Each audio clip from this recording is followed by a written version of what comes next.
Eh bien bonjour, je me présente, Gwenaël Arquette, technico-commercial en production végétale sur la zone Nord-Loire-Atlantique, donc aux établissements Moidon, donc négociant basé dans la région Bretagne, au département d'Ille-et-Vilaine, à mi-chemin entre Rennes et Nantes. Aujourd'hui, nous sommes sur un bassin de polyculture élevage à dominant bovin-lait.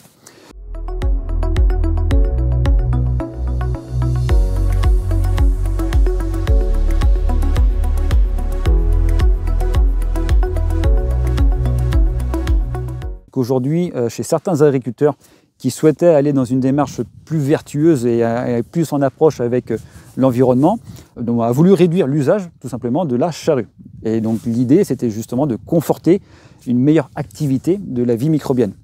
Force est de constater, c'est que derrière, je n'ai vu absolument aucun résultat qui soit visuel, mais qui soit aussi analytique avec les analyses de sol. Et là, du coup, je me dis, tiens, le discours de Tanguy vers le Vertasol, qui est aujourd'hui un stimulant de la vie microbienne, je dis, pourquoi pas l'essayer?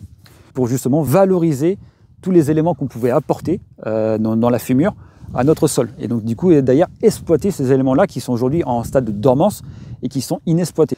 La deuxième chose, qui dit forcément activité biologique, dit derrière meilleure structure. Donc, c'est une meilleure porosité.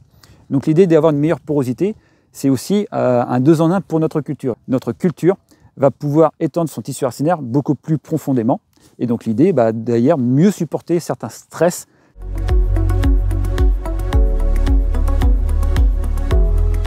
Depuis le 15 octobre, vous savez, nous avons cumulé pas moins de 420 mm de précipitations. Donc c'est-à-dire que du coup, 420 mm, c'est la moitié de la somme de précipitations annuelles reçues en seulement 3 mois.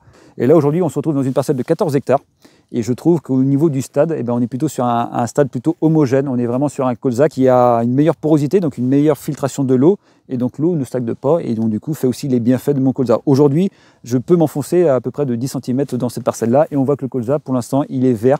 Il est plutôt dans un état végétatif plutôt sain. Et donc c'est plutôt de bon augure pour la suite. La deuxième chose que j'ai pu constater, c'est que donc habituellement, lorsque nous réalisons les pesées de biomasse en rentrée d'hiver, nous retrouvons la valeur d'1,70 kg, 1,80 kg. Et là, cette année, je retrouve des très grosses valeurs. Je suis à 2,70 kg en entrée d'hiver. Donc, je trouve ça assez énorme. Donc, bien sûr que la météo et les conditions ont forcément joué à ce développement pour le colza. Mais je pense que derrière, il y a aussi le côté Vertasol qui a pu optimiser toutes les ressources qui étaient disponibles dans nos parcelles.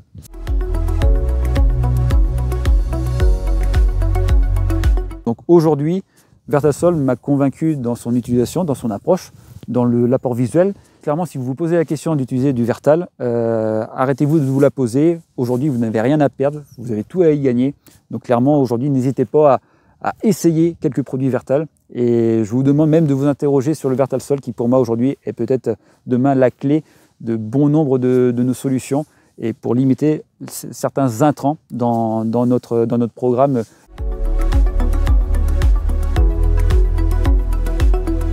Kenavo.